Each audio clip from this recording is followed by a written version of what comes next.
Hi there, scrapbook friends, Louise here. Thank you so much for checking out this video. Recently, I have seen people on YouTube doing fabulous things with backgrounds, and I really thought, you know what, I need to get some of my backgrounds done.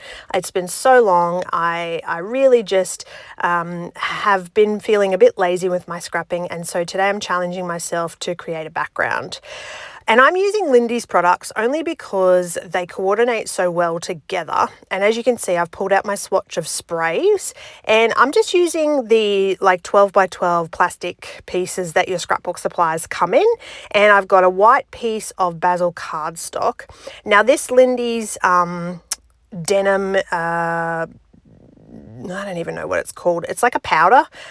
So it's in powder form, and then you activate it with water. As you can see, I've activated it with lots of water, and I want the sprays to kind of coordinate. And oh my God, how amazing does it look? And I've still got heaps of product left. So I go and grab another piece of cardstock. This one is untreated. So it's just an ordinary old piece of 9 by 12 paper. Can you see the difference of how the mediums actually sit on the different papers? So the basil cardstock is quite a lot heavier, and it's sort of pre-treated to a certain extent, and I use my heat gun and just dry all that off because I want all that color to sit there and look really vibrant. Like it's almost like waves. I love the way this turned out. See what happens when you pull your supplies out and actually have a play and practice and do some stuff with them. Like this is so cool. I love the way this looks.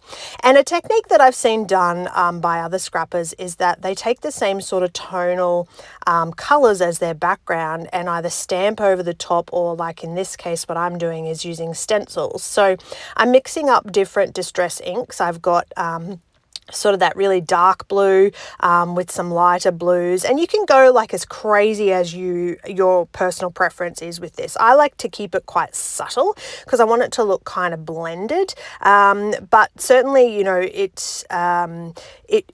it's your choice. Like go as mad as you want, because these are ultimately your pages, and you know, all I can just sort of do is encourage you to have a go at either a different technique or a different product. And I'm going to go and do this a couple more times because this was so fun. I love the way this looks in the background, and you're going to get different results every time. So your way you spray mediums and how they interact with each other, you know, they're going to be unique, each layout that you create. And I want to do this and then I'm going to add some stamping over the top. So I'm going to do that same technique where you create the background, and then I'm going to stamp in those similar sort of colors so that you then have stamping over the top of your kind of background.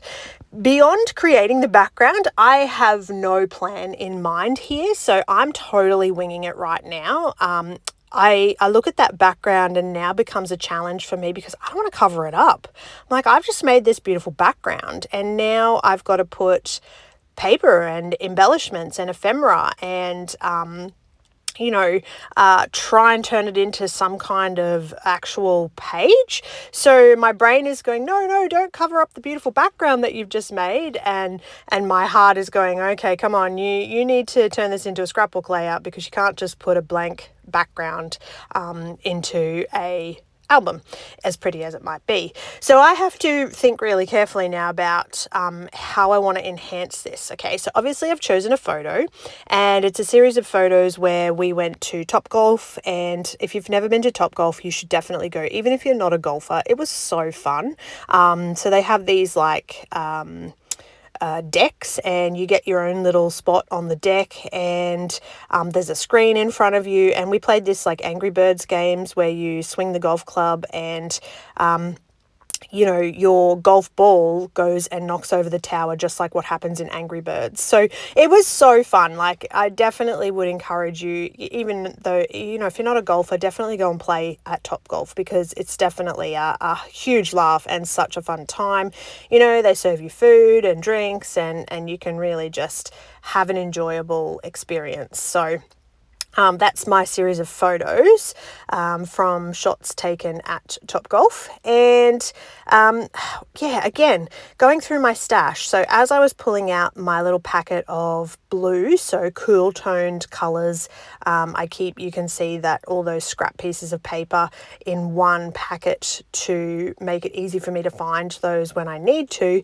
I can go ahead and pull those out. But as I was looking through those, I found this sheet of washi tapes, and I thought, okay, that's kind of cool. Let's put that in the background. Let's tear some strips of that and just see what happens. And I think it turned out great. I really like how this came together.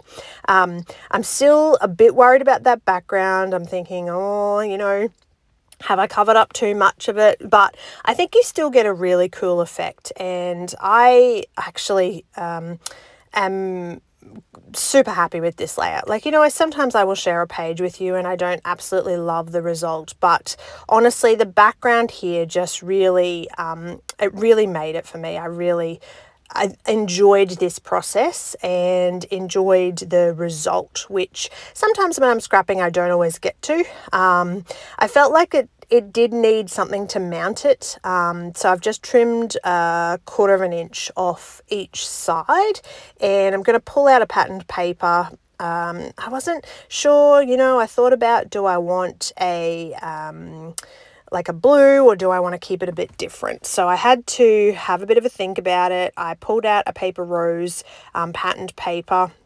It's from the Portraits in Bloom, and I'm going to use the this particular one with the words on it because I think it had a good mix of the colours that I had available and used, but it was contrasting too. So it gave that little bit of red at the bottom and broke up all the blue that I had used with the photos as well. So this, I think, really helps make the page. It really gives it that little something extra.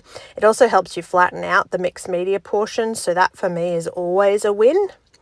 And then I didn't, again, go into this with florals in mind, but while I was digging through stash, that's just how the layout evolved. And I happened to grab this. I think the butterflies are super striking. I've obviously got that black and white inclusion with the washi tape. And ultimately, this just built into, a really cool layout. So definitely going to glue most of this down off camera. So once I pop all these layers in, I'm going to hit it with a whole lot of tacky glue to make sure that everything's stuck down. And I might have added a few more sneaky butterflies in there as well. But ultimately, that is my share for you today. And all I want to do is encourage you to maybe have a go at this background, get some sprays out, have a crack at it, and most of all, have fun with your scrapping.